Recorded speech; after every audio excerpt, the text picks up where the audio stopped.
Well, welcome everyone. I'm Chris Corio. I'm a program manager for Windows. I've been working at Microsoft for the last 5.5 years, and I've been in the security team the entire time, so I have a pretty good knowledge about security. Today we're going to talk about the Windows integrity mechanism. I gave a talk yesterday on UAC. It was pretty funny. I landed on Tuesday.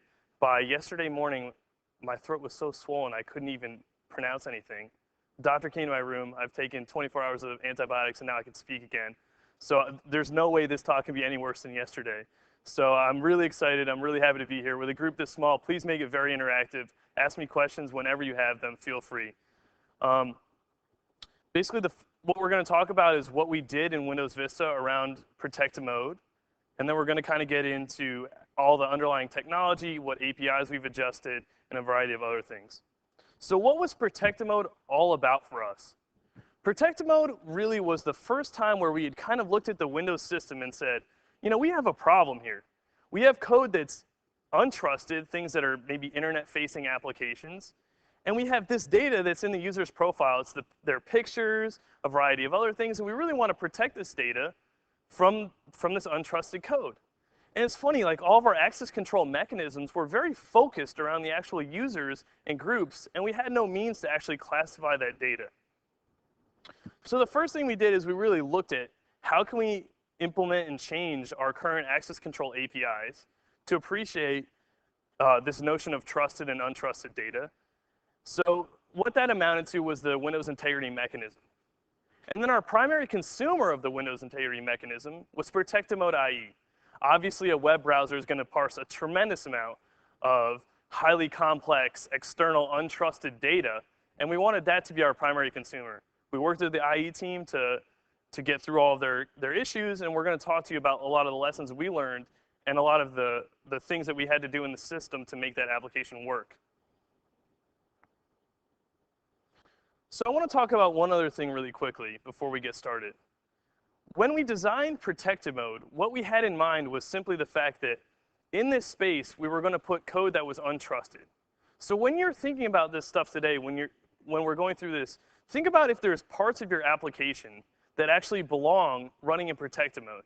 So you can think of it as things like mail clients. If there's a possibility where spam could show up and your users would be stuck running or opening mails from completely untrusted entities, these are things where there could be malware in that particular stuff. If they're viewing Office files or Office attachments, that's probably an example as well. And obviously, web browsers are a key technology where you could see this occurring.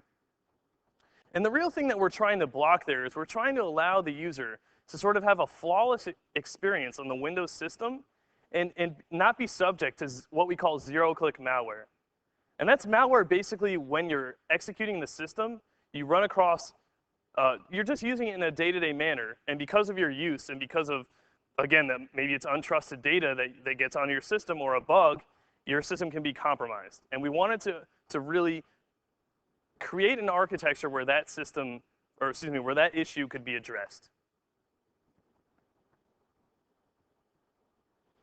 All right, so the first thing, this is pretty intense security talk, so I'm going to go through some of the original designs for confidentiality and integrity that were ever done. And I think it's important because you can even see in that work, and it started actually in the 1970s, you can see the theoretical decisions and issues that were addressed there shine through 30 years later in the Windows system.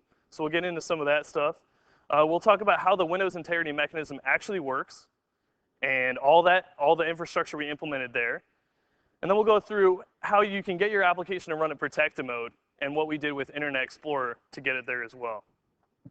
And the last thing is that in case you're particularly interested, again, this is a very thorough security talk. If you're particularly interested in isolating your app from the Windows system, I'll point out some ways that you can go further and ensure that your code really has no ability to impact the system whatsoever and can simply process data. And there are some people using technologies like that commercially. All right, so we're going to start back in 1972. And forgive me, this should be pretty fast. But this was really the beginning of the thinking around computer security in computer systems. And in 1972, the Air Force, the US Air Force, commissioned David Bell and Len LaPadula to go through and come up with a way to have a multi-user system with data of various confidentiality levels and have that data actually be protected from being disclosed to people that shouldn't be able to access it. So you can imagine there's actually no ability, the thought really had never existed at the time on how to understand and interpret these concepts. And what these, between 1972 and 1973, what Bell and LaPadula did was they came up with a mathematical model for how to actually do this stuff. So one of the first things they did is, remember, they came at this from a military perspective. So they had a variety of hierarchical levels. They had top secret, secret, classified, and obviously unclassified. And it's a pretty typical military implementation. So their focus was entirely around confidentiality. So the point was is that when Bell and LaPadula looked at the actual, looked at the problem they were trying to solve, what they were trying to do was ensure that data couldn't go from top secret to secret. So you can classify their model by the following statement: no read up and no write down. So what that meant was is that if I was an entity running at the secret level, and you're going to see the levels we implemented in Windows later, but if I was an entity running at the secret level, I couldn't read any particular resource marked top secret. And at the same time, if I was top secret, I couldn't disclose any resource. I couldn't disclose any data and label it as secret. So again, it was entirely focused around confidentiality, and that was the goal they achieved. One thing you'll also notice, and if you guys are very familiar with the access control technologies, I hope you are, because we're going to get into a lot of it.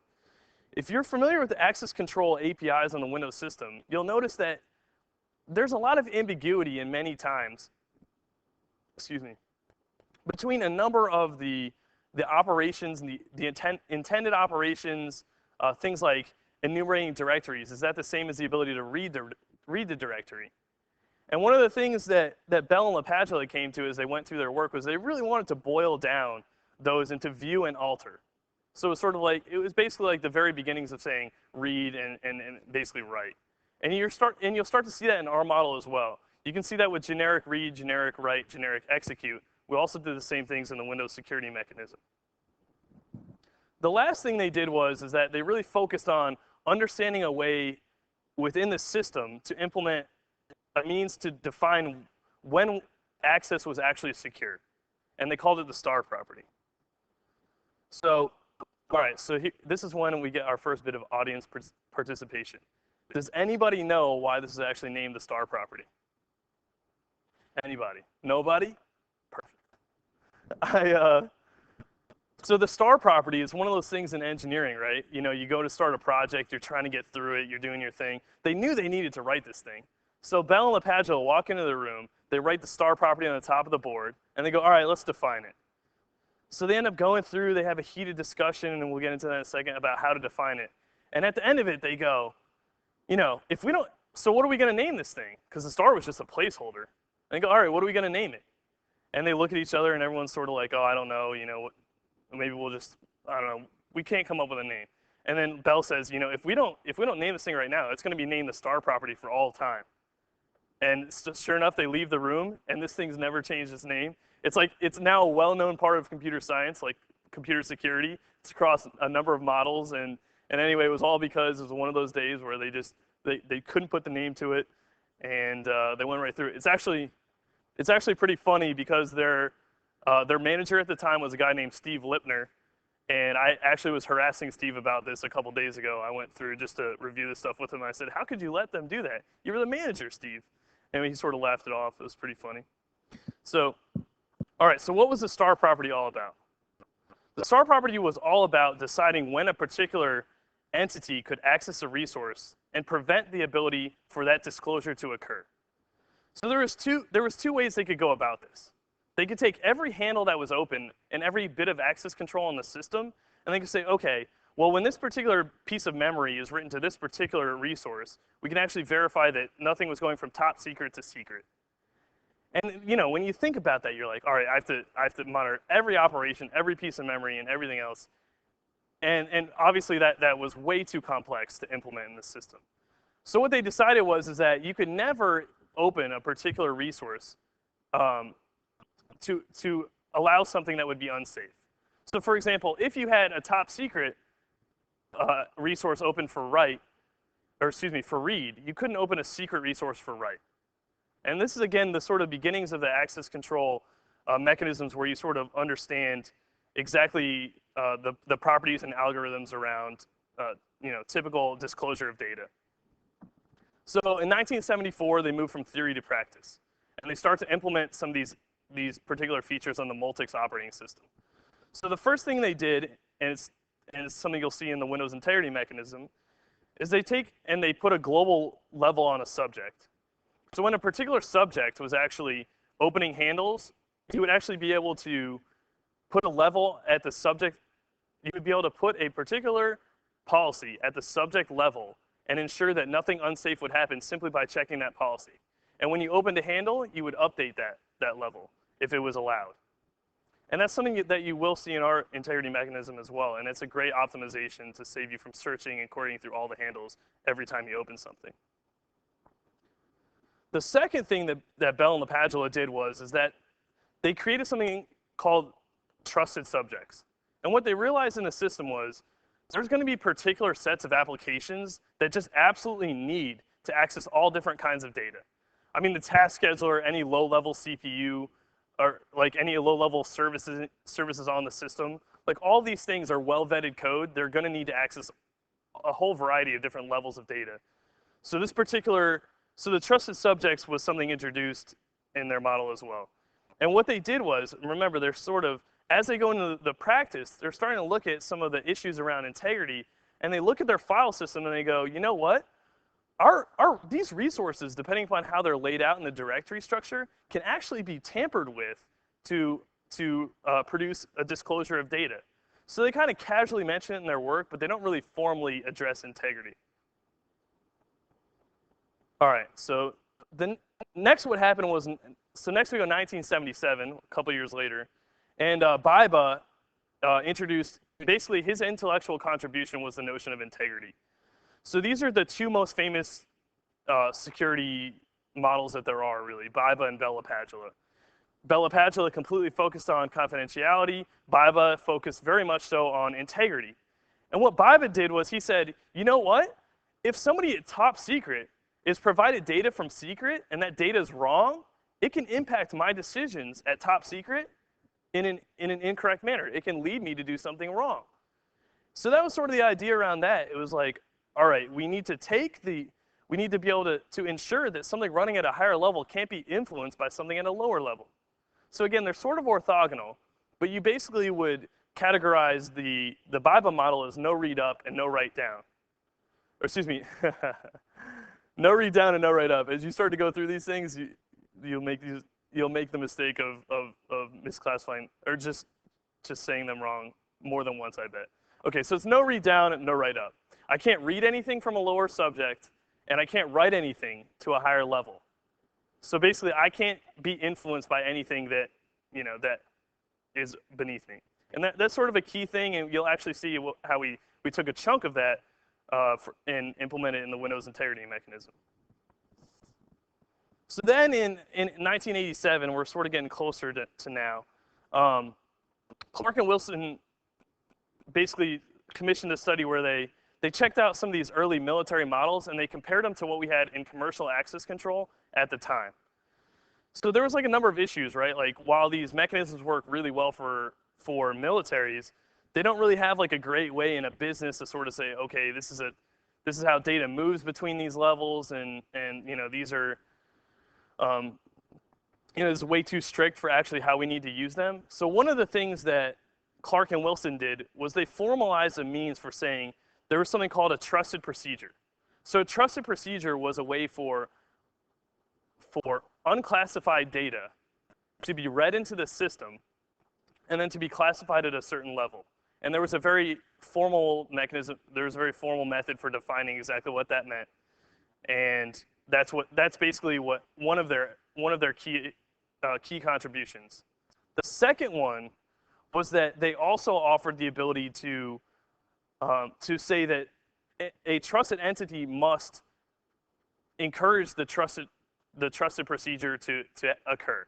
So in other words, I must be a manager to say to my direct report, all right, please import this data and classify it at a certain level.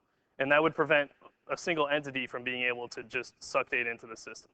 Anyway, so that's all about, these are the BIBA and Bella Padula are the two primary security models. Clark Wilson is another one in case you're particularly interested. But these three models basically classify all of the entire integrity and confidentiality thinking that occurred before today. They really are the primary contributors in this space.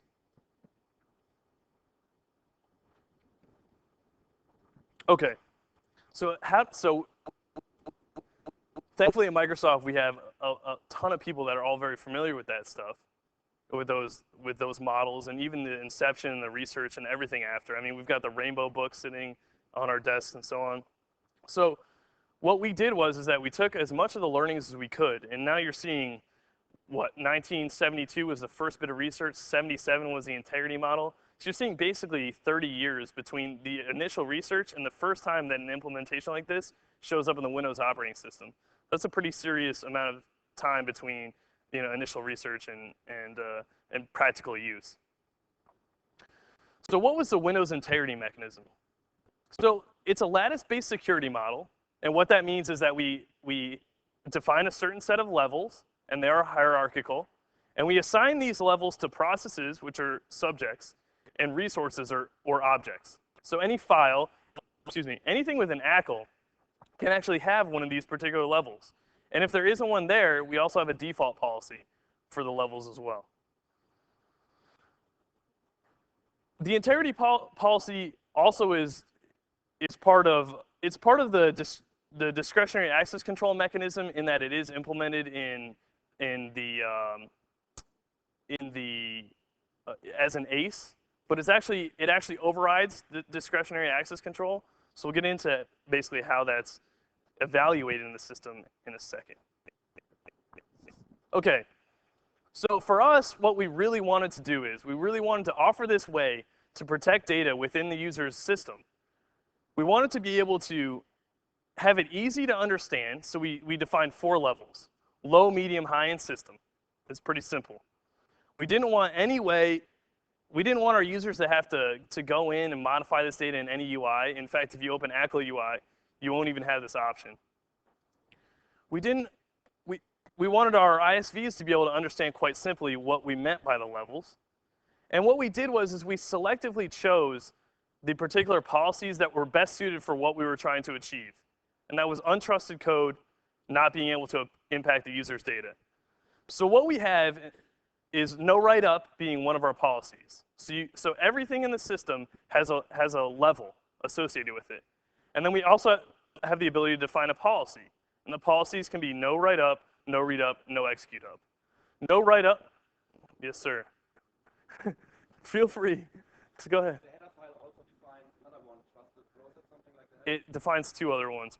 I think it's protected. So all right, hold on, because we don't have because we're on video. So the comment was there's actually one other level defined, and I think there's actually 2 other levels defined. The first one is untrusted, and that's actually 0. And then the other level is protected process, and that's actually something we use in DRM technology. So yes, there are 2 more. Relevant to this discussion, there's these 4 levels, but thank you. You've been doing your homework.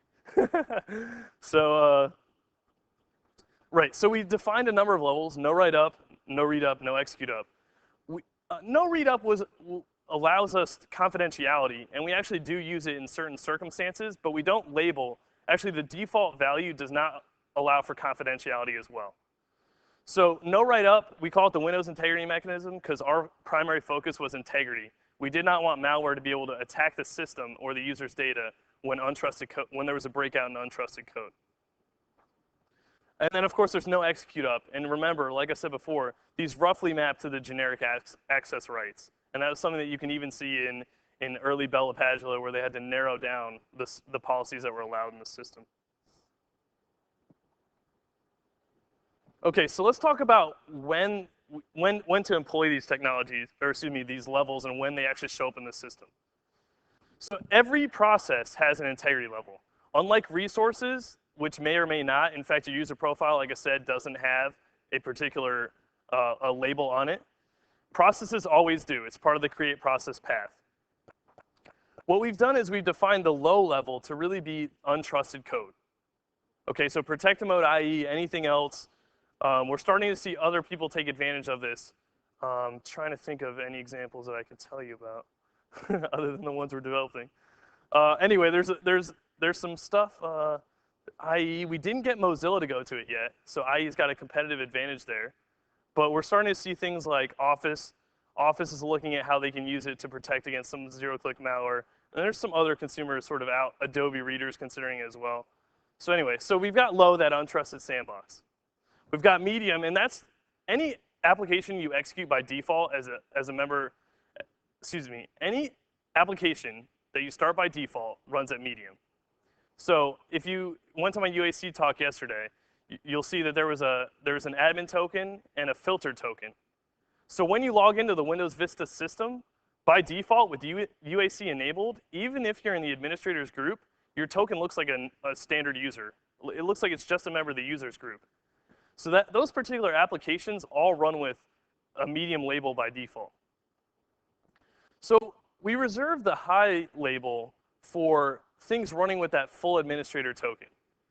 So if you do use UAC elevation, those processes actually run at high. So high is meant to be administrator level processes that are interactive. And then there's also local system. So there's also system, and any service running a local system that has this value, these are meant roughly to map to the trusted processes of Bella Padula. So these are basically, those are the highest integrity value. That's the highest integrity value anything can have in the system other than protected, and it's just meant for system services. So how do we determine which integrity level to give a process? For the most part, processes basically just inherit from their parents.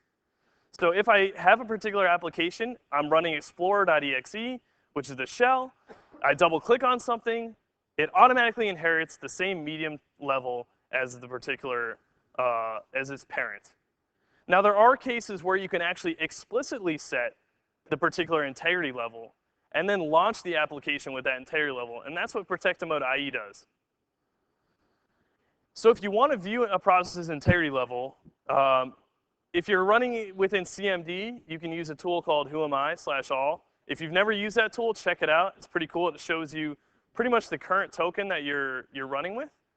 It'll show you basically if you're running with an elevated or non-elevated token as well. It shows you group membership, privileges, pretty interesting.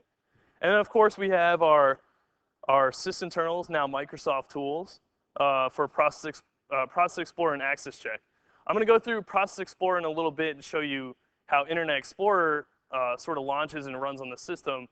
But Access Check actually also allows you to do the same things, both great tools. And you'll notice that none of these are, well, Whoami is built into Windows, but it would only show you what CMD is running at. So none of these processes actually are, or none of these tools are actually part of a means for our users to actually check out what integrity level they're at. This really was meant to be something that our users could use and not even know that they were getting that protection.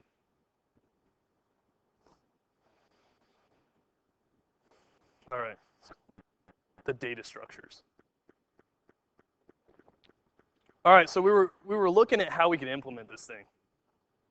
So the first thing we wanted is we wanted the integrity level and the new integrity mechanism to take precedence over standard discretionary access control. So we needed a quick lookup, a quick means to be able to say, okay, we want this particular ACE immediately, and then we'll look at the other ACEs related to discretionary access control. So what we did was we defined a system mandatory label ACE. And what that means, when you see the preface system, what that means is it's actually part of the SACL.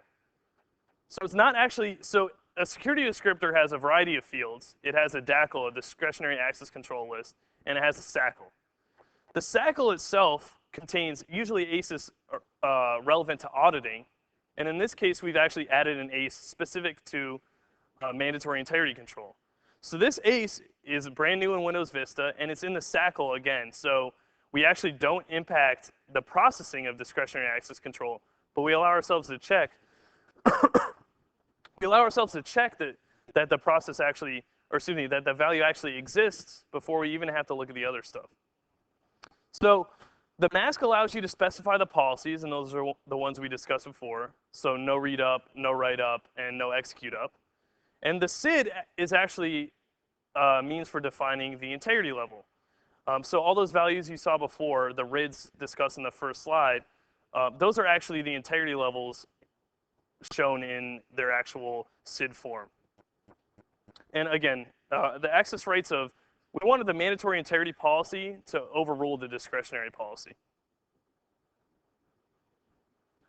So another interesting thing here is that when we intended to have our processes running at this low integrity level, we intended them to be hosted in the same desktop as things running at medium.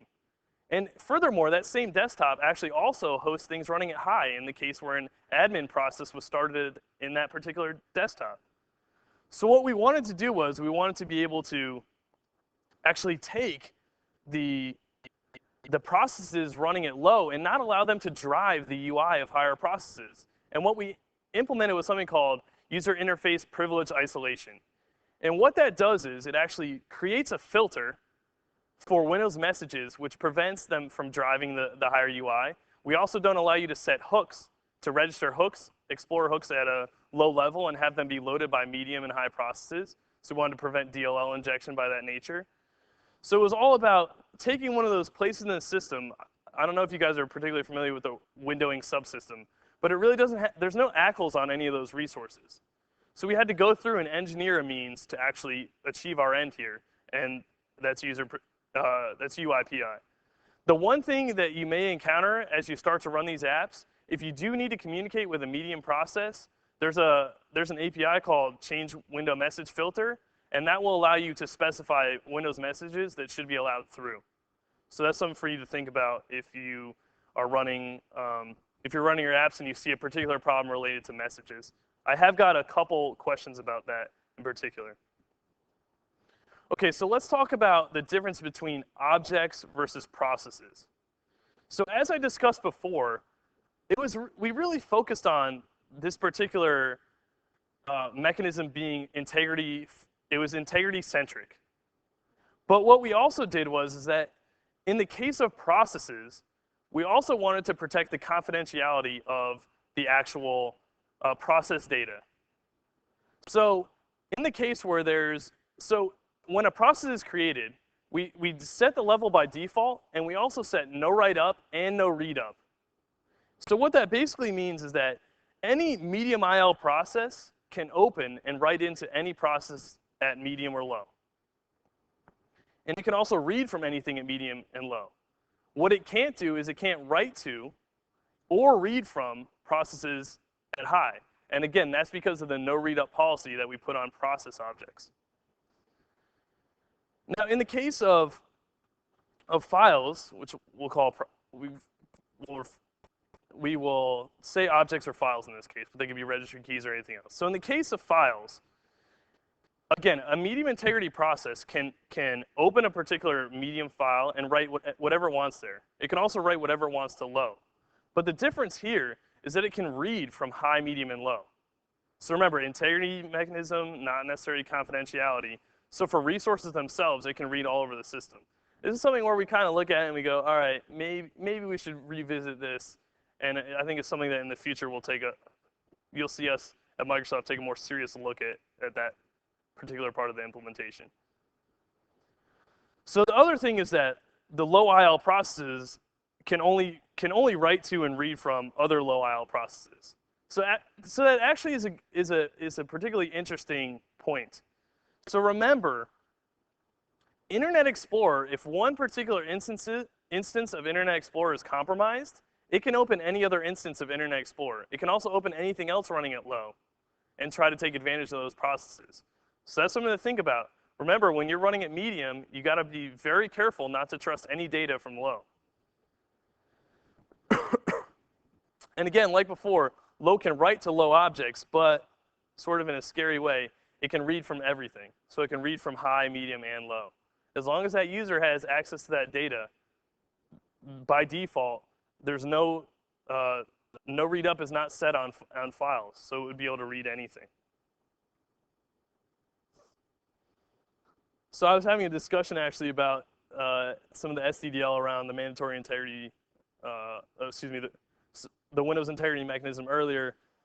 It was pointed out to me that in .NET Framework 3.0 and 3.5, we actually don't yet support the convert security descriptor to string security descriptor passing in the label security information flag.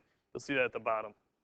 So you're stuck with the native APIs for now. I'm gonna follow up on those bugs when I get back, and I don't know if you have any questions. Send me an email about how to do that. Maybe we can get a code sample for how to set it with Managed Coder or otherwise. But the point here is that we have actually completely put the Windows integrity mechanism through all the access control APIs and even in SDDL. It's a full first-class citizen in the system. Like I said, the only difference is we made a very conscious decision not to show it to our users, not to have our users be required to configure this. So all this SDDL is available if you're interested in using it. The other thing is that we've improved the cackles tool that was shipped in Windows XP, and we released something called iCackles. And iCackles will actually allow you to view and set the Windows integrity mechanism label. It actually only lets you set no write-up policy, so you can only sort of set the level. And again, it's important to remember that these are command line tools. We don't expect any users to really ever come across these particular tools and use them. The other thing is Mark Rosinovich and Bryce Coswell are nuts over some of this stuff. So they went forward and they wrote Access Check, and they integrated all the Windows integrity mechanism stuff into that. You can see Mark speak about this whenever he talks about UAC. So those tools, if you're going to start doing some serious development with low integrity, it's probably good to get that stuff just so you can make sure everything's labeled the way you expect. And then again, yeah, Process Explorer can be used to view the IO. So here's a quick set of APIs, and there's a couple things to take note of here. You can actually retrieve the process integrity level, and the way you do that is you grab a process token, and you actually use get token information with token integrity level. That's the new field. I think the actual flag name is token information type. That's what the parameter is called, and token integrity level is what you'd want to specify. At that point, when you retrieve that particular SID, you'll go through and you'll compare the medium RIDs you saw before and high, and whatever band the particular SID is in, you'll know exactly what process it is. In this case, I've shown how you can figure out that it's a medium process. If it was set to low, that would be a low process, and so on. So just a quick look at how you could do that. So that's a pretty good overview of the Windows integrity mechanism. What we're going to get into next is how you can actually write the application for protected mode, knowing what we sort of went through there. So there's a couple things. The first one is that you need to know how to start your application in protected mode. You basically need to know where, all right, if I can't write to the user's profile, where can I write to? And then how can I actually still have IPC between a low and medium process? You're obviously going to need that, and you can see Internet Explorer does that in a number of places that we'll get into in a bit. So there's two ways to start a low integrity process. The first one, like we talked about before, you basically grab, I'm a parent process about to create a low integrity process, and this is the means that Internet Explorer uses to create itself at low. So what'll happen is that I'll take my own process token, I will make a duplicate copy of it, I'll set the label of the token itself, and you can see us doing that right there in set token information. So I'll set the label of my token to be low. And then I actually use create process as user, and I can start the particular process running at low. And that's exactly the way that IE does it. I'm going to show you how they kind of start up all their processes when they start. And for the most part, I think that's probably the most popular way to do it. The other option is that if you actually develop a particular process that's always supposed to start at low, you can actually label the file itself as low integrity. And when you label the file as low integrity, it will always be started at low. Create process will go through the path and say, okay, yeah, it's labeled as low integrity. It takes the minimum of the parent and the current label on the image, and it actually will start the process. So in that case, it would be running it low. I've actually done that on the system. I'll show you in a second. So just a quick comment here. There's two places where we've allowed low callers to write. In the registry, you can write to HK current user software app data low. In the user's profile, app data local low. They're great places if you're going to be doing your stuff. On the other hand, if you actually do want to share data between two callers, one low and one medium, your medium process can actually lower the integrity level of the particular file so that they can share it. And what I have here on this slide is basically how that's done. Basically what you'll do is you'll craft the security descriptor you want using probably the SDDL initially, and you can see that right there.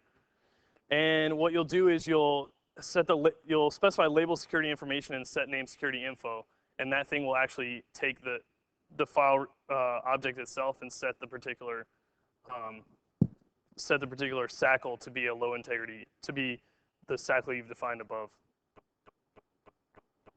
All right. So one other thing is that there's a tremendous amount of ways to do IPC for processes at different integrity levels. You can do, what you'll see when we talk about IE is they use a lot of COM interfaces that they open up for low callers.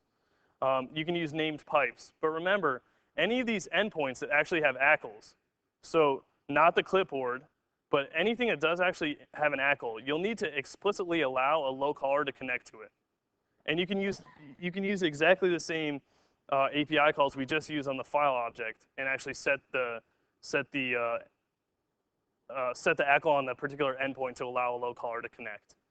It's pretty important. I think what you'll find is that when you go to implement something at low integrity, you will actually probably need a variety of sort of life support from a higher integrity process, and they'll obviously have to communicate. And of course, again, I'll sort of reiterate my point. When you're doing IPC, you have to be careful because anything from that low process cannot be trusted. Just as Internet Explorer can be broken into, it can then open up your particular low process and start sending you bad data. So it's something for you to think about. All right. Now I get to go into the system, and let's go play around a little bit. All right.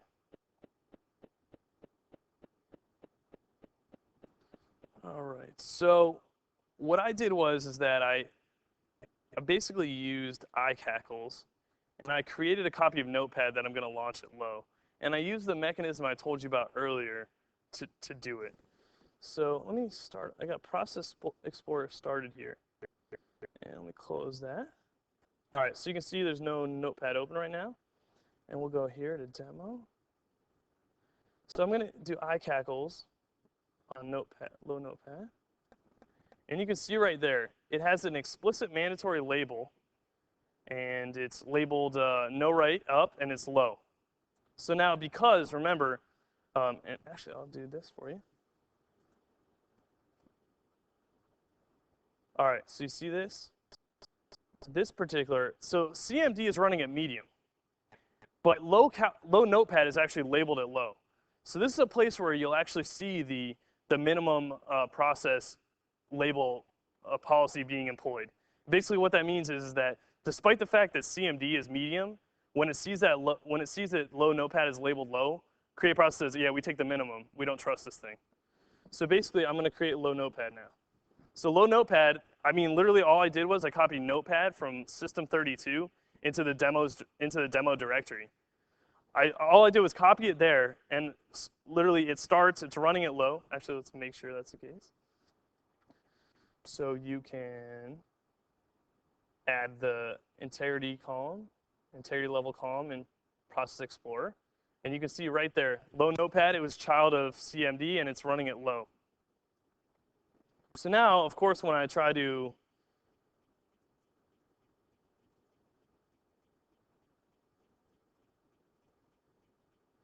save this, when I try to save this to the user profile, you guys think it's going to fail?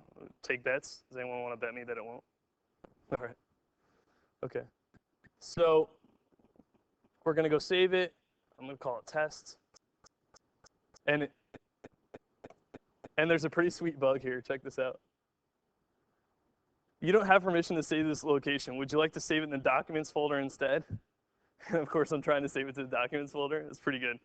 Anyway, so I'll say yes, and nothing will happen. But anyway, so then when I go to the location we talked about before, which is app data, local low,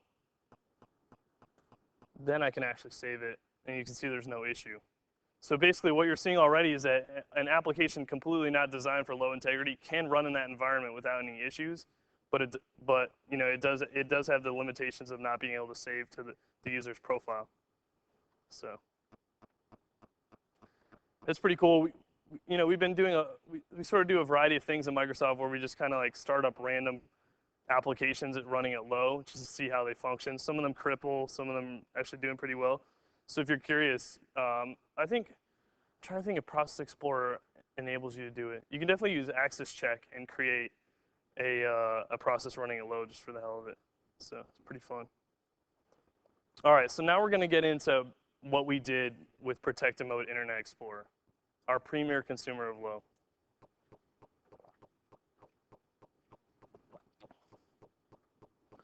So Protected Mode IE for us, we were really trying to, you know, we're looking at the IE team, they're looking at us in the security team, and we're trying to solve this problem where there's a hell of a lot of security vulnerabilities going on in IE. And we really needed to get out of this mess we were in. So what we did was we spent the whole time, the two of our teams working together and trying to figure out how we could make all of IE's legacy code base still run and still allow our users to have a very good user experience when actually using low integrity and like, you know, fully featured and everything else, and then still actually achieve our end, which was to stop the drive-by installs common with zero-click malware.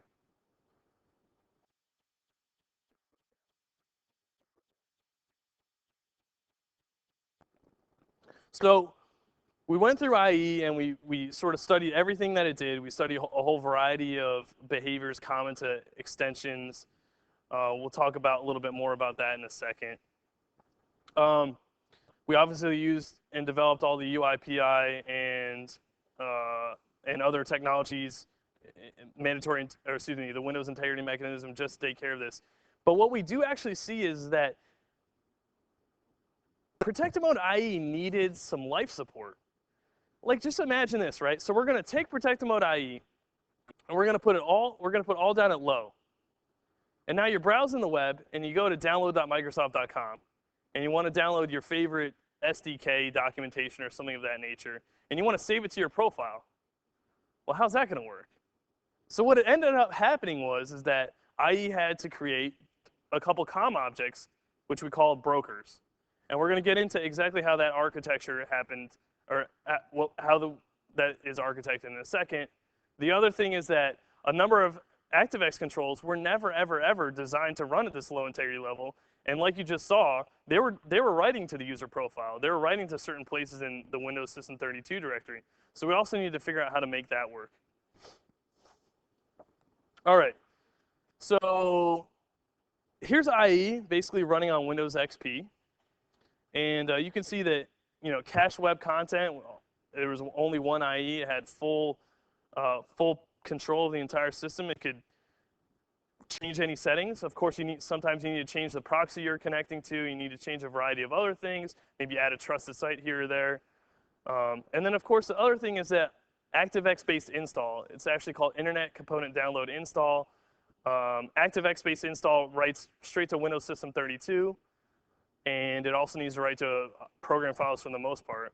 So this is when we get to have a question. The second bit of of interaction here. How many of you are running XP right now? A good lot of you. And how many of you run as admin? Wow, that's actually impressive. That's usually it's like the entire crowd, so I guess you guys are in the right talk. But anyway, so then as we start to go here, you can see that your Internet Explorer, those of you running as admin, I want to ask you to raise your hand. How many think you still own your computers? Because anything they got into IE could basically do anything it wanted on the entire system. So we attack that with two things, with UAC on Vista and also with the Windows Integrity Mechanism Protect Mode IE. So let's kind of look at how Internet Explorer looks at this point. So basically what we've done is that Internet Explorer is running in Protect mode. So iexplore.exe runs it low. And then what we had to do was we had to add a broker called IE user. And what that broker does is it does some of the stuff we talked about before. It allows IE running in Protect mode to update some of those security settings, even though the UI is actually controlled by the low rights IE. So what you have is a process at low telling a process at medium some things to do. So we could get into some debate about some of the security of that particular statement, but at the same time, it's been very effective for us. The next thing is that we separated out all the ActiveX control install into ieinstall.exe. And actually, this particular executable, if you guys are familiar with UAC, it has a manifest with a requested execution level of requires administrator. So IE install, like when you guys go to Flash for the first time and you get that great dialog that says ActiveX, ActiveX install or Internet Explorer install, there's completely ambiguous dialog on UAC. Basically what you're probably doing is installing Flash for the first time, and that is actually IE install picking up. We're obviously trying to work on ways to get that dialog a little bit better. But you can already see immediately that we've split the application into the parts handling the untrusted data, specific parts targeted towards the user, and then things even less necessary, and those are the particular admin rights chunks of the code. I think this is a very healthy way, if you're trying to take your application and move it to Protect mode, for you to really look at what exactly, sort of a model for how you could split your functionality. And of course, the other thing is that we do have app compat built into iExplorer, so it will actually redirect some of the rights for ActiveX controls, BNOs, and so on into the TIF, temporary internet files. Okay, so some of the things we did was, there's actually a way to use Protect mode IE. Well, there's a way to use IE where it doesn't run it low, and you can do that by adding a site to the trusted sites. So what I would encourage all of you to do is to add your favorite banking site to the trusted sites, because that actually will give you another level of isolation from malware that could be taking over your system. I think it's a good thing overall. The other thing is that it'll give you a beautiful bit of insight into actually the UX that IE has going on with respect to jumping between medium and low processes. What IE actually does is when it hits the trusted site, it'll launch a separate window for that. And it's pretty fun, I do it all the time. You can start IE, type in your favorite trusted site, it'll probably give you some error message like site doesn't, can't go to the site or whatever, but you'll see the second IE window pop up and it'll be going to the trusted site, which is perfect. And then maybe you have three browser windows open. So then you type into the trusted site a non-trusted site, and it'll jump back to a completely different instance of IE and start executing that. So anyway, we all sort of realized that that's suboptimal. I think in IE8 you'll see huge refinements in this area, and that experience will actually be really nice to be able to have trusted sites and untrusted content in a very similar experience. So obviously I was discussing it before. There's a variety of ActiveX controls, LOB apps that write to particular locations on the system. There's a variety of other APIs saving the particular Internet Security Manager settings within a session. Those all actually write to the user's profile. So we need to go through and understand how those work and optimize those out. And we also we utilize the gold bar a bit just to inform users about kind of what's going on. You can see that with when ActiveX controls are trying to load, you'll see like maybe a blue bar. I think it's gold bar to allow ActiveX control, blue bar for file download. But basically what that is it's our way to sort of prompt our users and say, this is something where it might not be secure. You might want to look at exactly what you're doing. So the other thing is like things like MIME handlers, like those things open medium processes. So if you have something where you went to a website, you download your favorite SDK documentation, and you want to actually start that in another window, what we actually have is like you can register your particular extension handler to automatically start a medium, and that's something that the broker provides. So the broker would say something like, okay, yeah, Word, when I open a Word doc, open Microsoft Word externally and start it at medium, and then we could immediately start processing that particular data. The other thing is that you can just start something at low as well. If we ever make Word where it can actually run at low, you could be on the web, double click on a doc, and it would actually be running at low, so that it wouldn't even have a chance to take advantage of the user's system. And the way we do that is we actually get into the create process path and shim it so that we understand when we need to automatically elevate something. So before we get into this stuff, I want to show you exactly how Internet Explorer starts. So like I said before, Internet Explorer will actually take advantage of the means of creating a low privilege token and then launching itself at low. So you can see we have nothing running in IE that at all looks like IE right now. So this shortcut right here points right to IE in the program files directory. And when I click on it, iExplorer is actually started.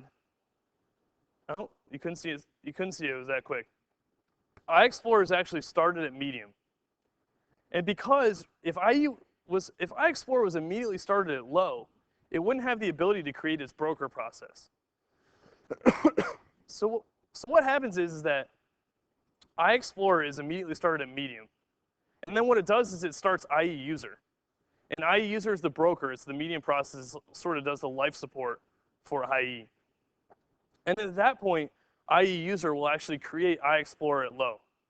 So that then you actually have protect mode and the broker process up, and the original IE process will just kill itself. So that's actually what you see here, is that you have IE user running at medium and iExplorer running at low. And of course, you see right here, protect mode is on.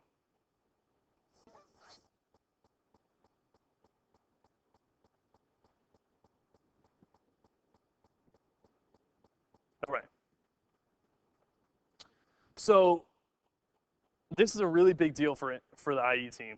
In fact, if you guys were at the talk yesterday about UAC, we actually did a ton of work with UAC to understand the difference between administrator processes and standard user processes, and when they wrote out to admin locations.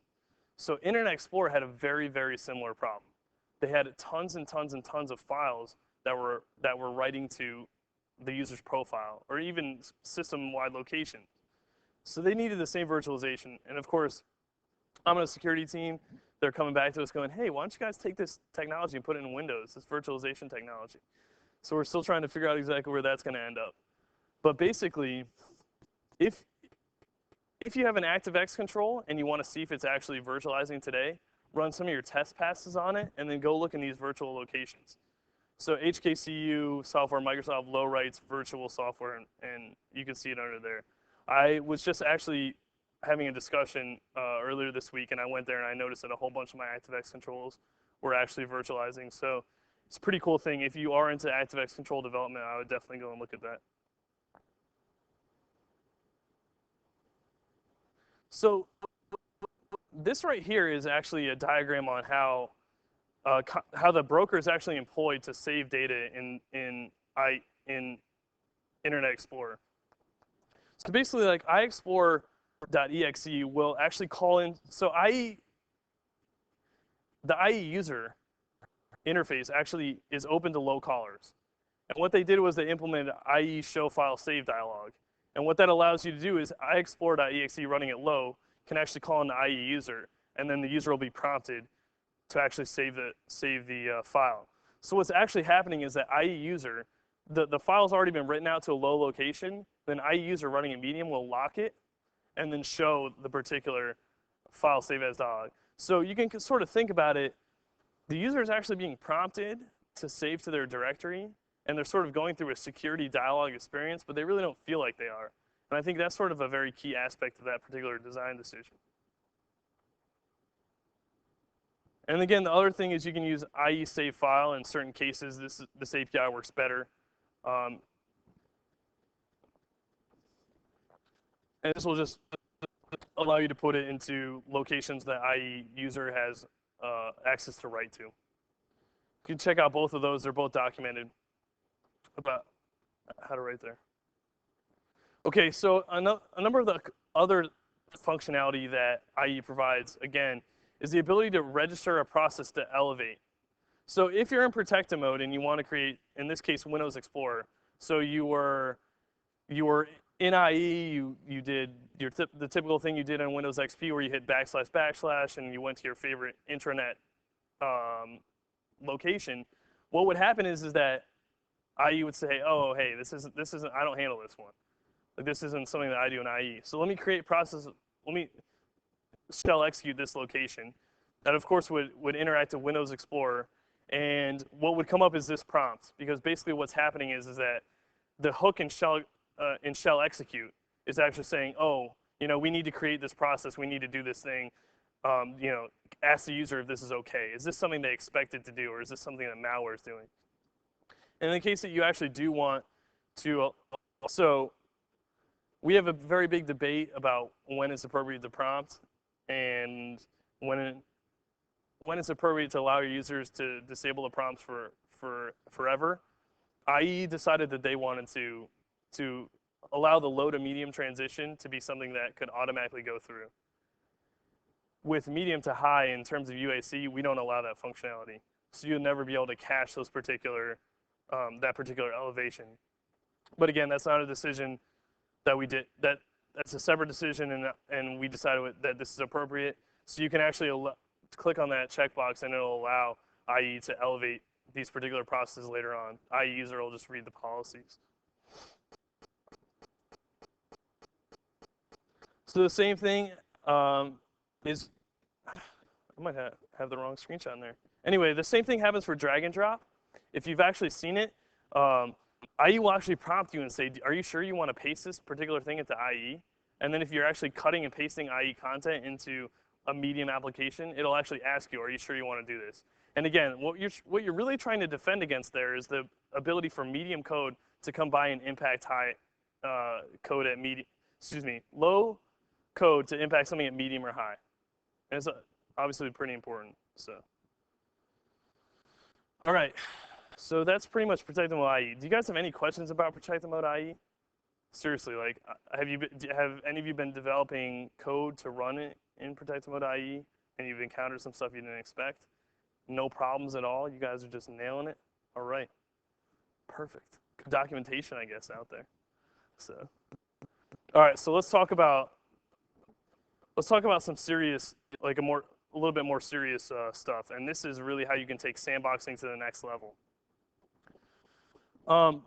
So for those of you that are actually administrators on your Windows XP machines and you wanted to run Internet Explorer without the ability to really tamper with yourself, Michael Howard wrote an awesome blog post on how to use basically software restriction policies, a feature we call SAFER, and the create restricted token API to create, when you create Internet Explorer, it would always be created as a standard user. So you can go and peruse Michael Howard's blog, and I'm sure you'll find it immediately.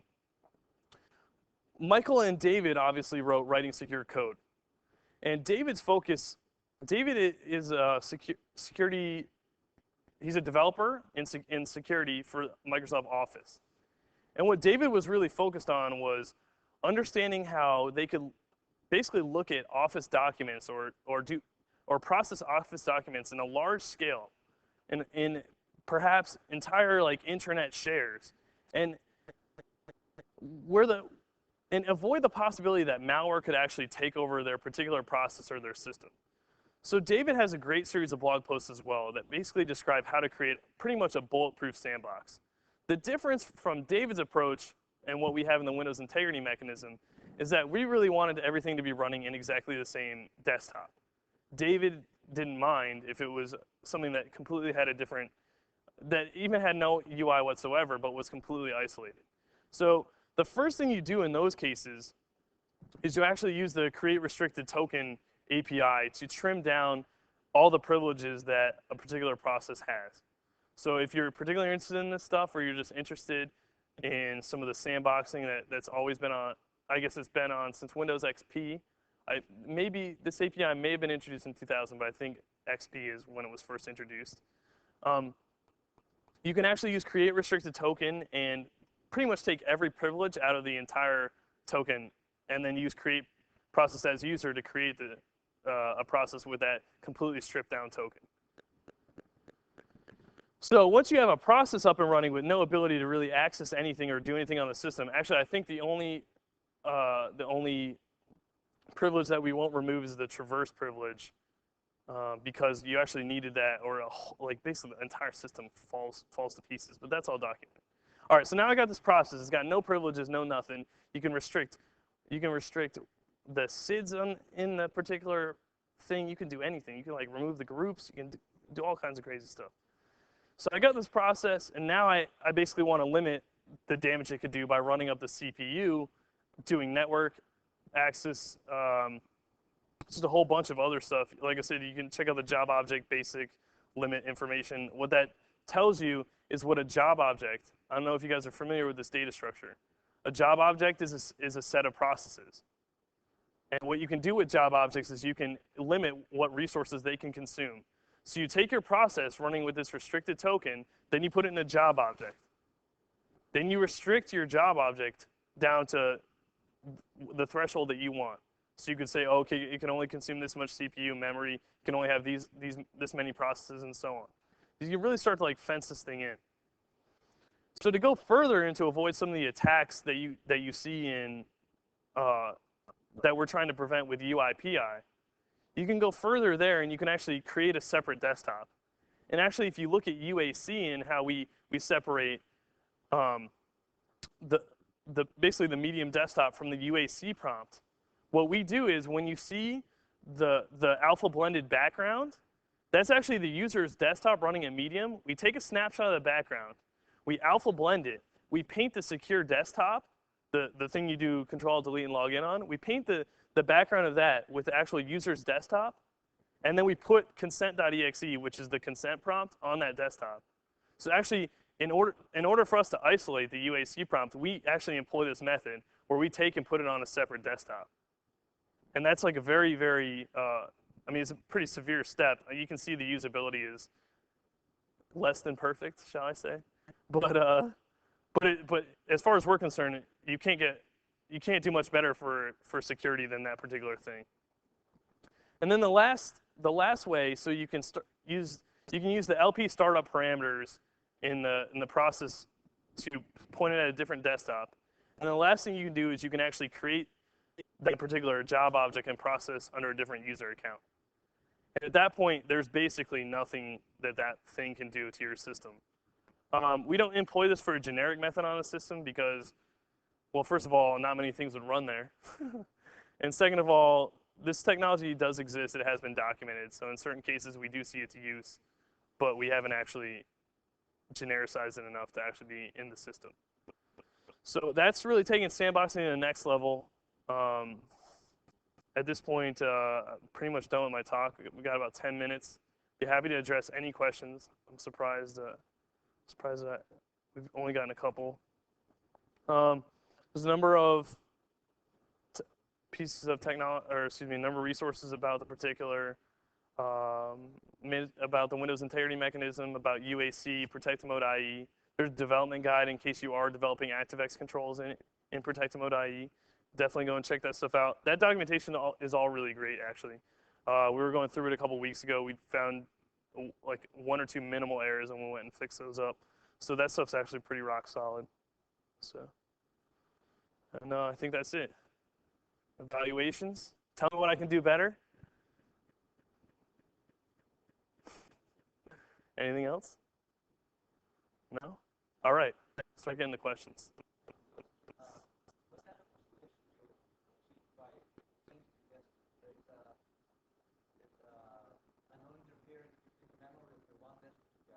So the question is, what type of isolation do you get between the desktops? The answer is you get a variety of things. Obviously, all the set Windows message. So obviously, you can't send Windows messages between the two desktops.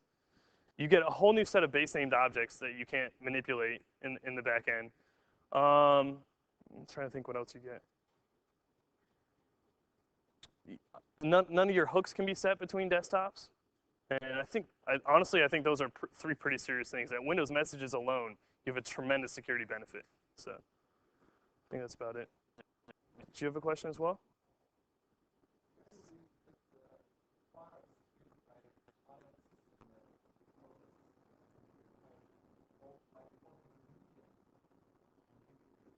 I'm sorry. Could you just repeat it one more time? Yep. Give a service. Yeah. Okay. So if you don't,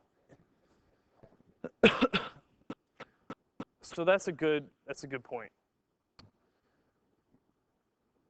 So this is actually what separates this from being a mandatory model. So all right. So the question is that if I'm a service, I'm running a system, or I'm running it high, and I write a file out, why doesn't the file inherit my permissions? There's two reasons. The first one is that AppCompat would really suffer from this. So basically, we wanted to introduce this into the system, but we wanted to allow our normal users never to sort of encounter these issues. So in certain cases, I'm trying to think of a service that would write out something in disk. I can't offhand, but basically, I think that was our rationale behind it. And then we always set it to medium. But the other point basically is that this is what separated it from a mandatory model from a discretionary model.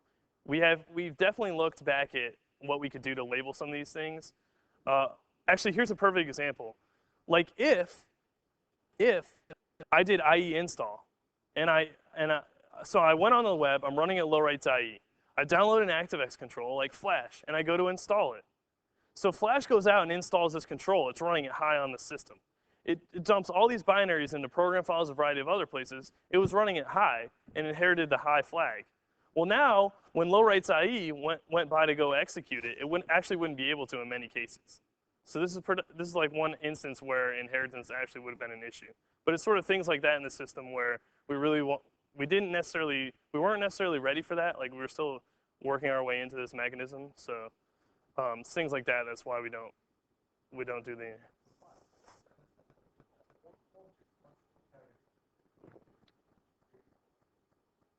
All processes inherit.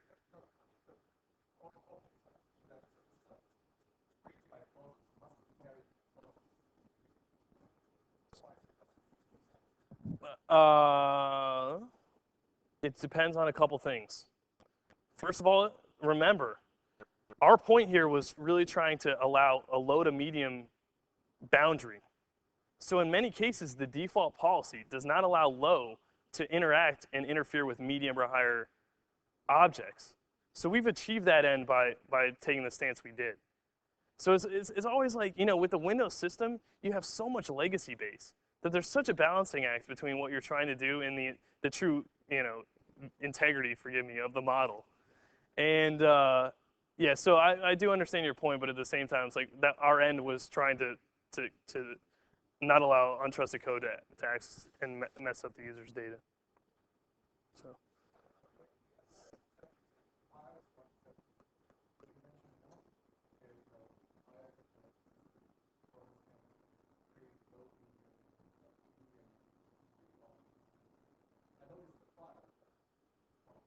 So anything can create an object at a lower integrity level than itself. So you just need to reackle the object. It's actually going up. So you can actually use the relabel privilege, but I mean, this is a privilege that not every process has. You could use the relabel privilege to create something of a higher to basically access something of a higher level and change the label to be lower. So the relabel privilege is sort of the way out for anyone in case some file gets set to system because you were playing around and you realize, oh, now I have this file that I can't access. You can actually use the relabel privilege and bring it back down to medium or whatever. So cool. So you've been playing around with this stuff a little bit. It sounds like you've been doing it.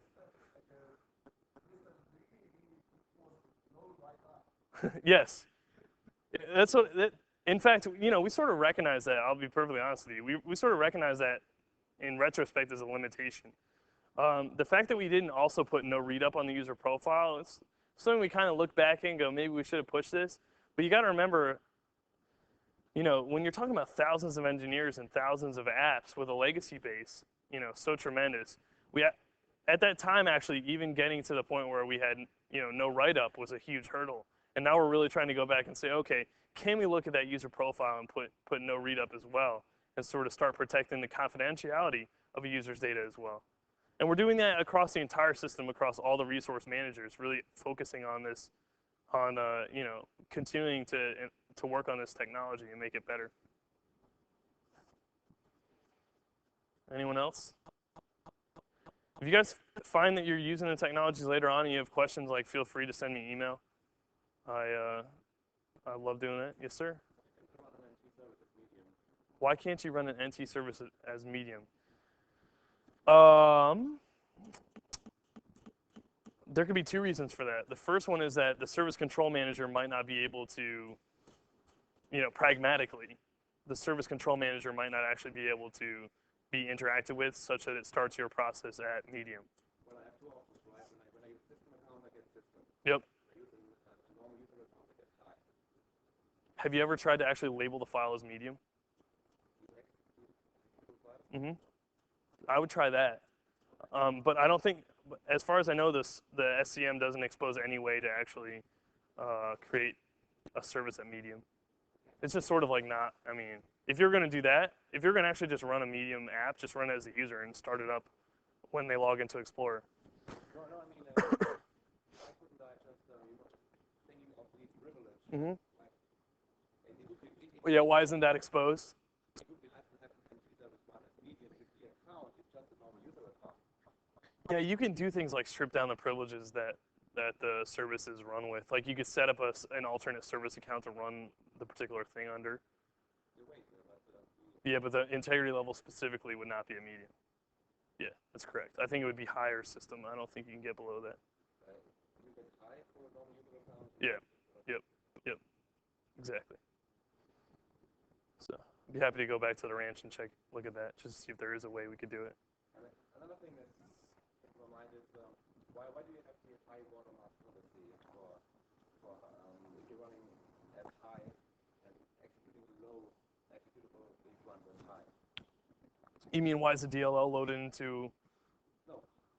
Let's say I'm running Elevate, yeah? Mm-hmm. And execute a file that's actually which is labeled low. Okay. The Elevate is high.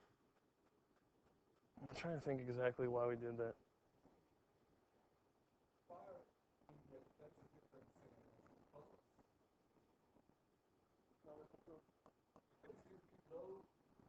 I'm saying that Are you sure when you create? yes. If you are running it as medium and execute a low file, Yeah. it stays low. Okay, but if you're running it high and you execute a low file, it runs it high? Yeah, I think that was probably just an optimization around UAC, knowing that there were that basically like anything written to run it at high integrity should be, should.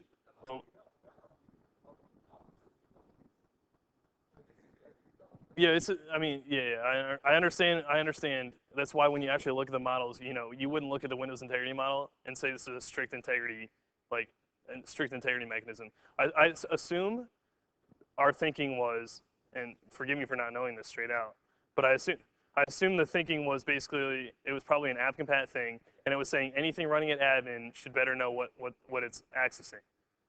The thing is just, let's say, if you have a highly trusted subject in the system. Yeah. No, I know this is something we're looking into. I'll leave it at that. That is on the. There's a list of things we're looking into. That's one of them. In fact, that's one of them that I'm working on like the next 2 weeks when I'm back at Redmond. So.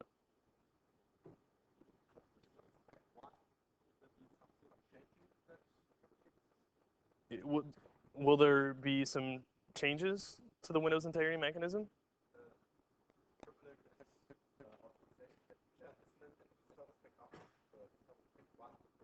I don't think you'll see any specific changes to this stuff in Service Pack 1. I think in the next version of Windows, you may see us refine the model a little bit and get sort of better at what we do across the board. But again, our focus really on this particular technology is not having it surface to our users, so that we really don't want our users to have to make decisions about it. So I wouldn't expect, maybe from the ISV point of view, there may be some changes, but I wouldn't expect anyone to feel any different changes in the system itself. So a couple minutes past 5.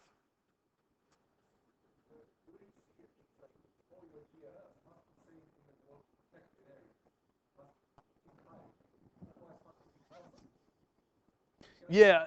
So what you may notice, in fact, like when you do something like, let me get this there. So when you start like CMD running as admin, you'll notice that the current working directory specified is Windows System 32.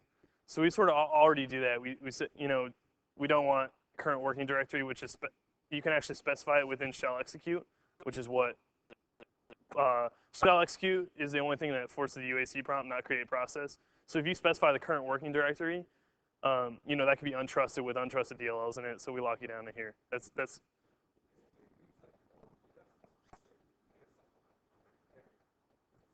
yeah, basically. Yeah.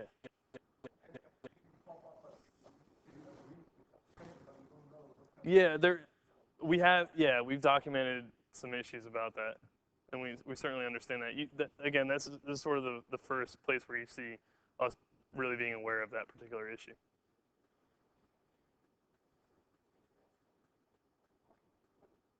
We're done? Kicking us out. All right. Thanks. Thank you.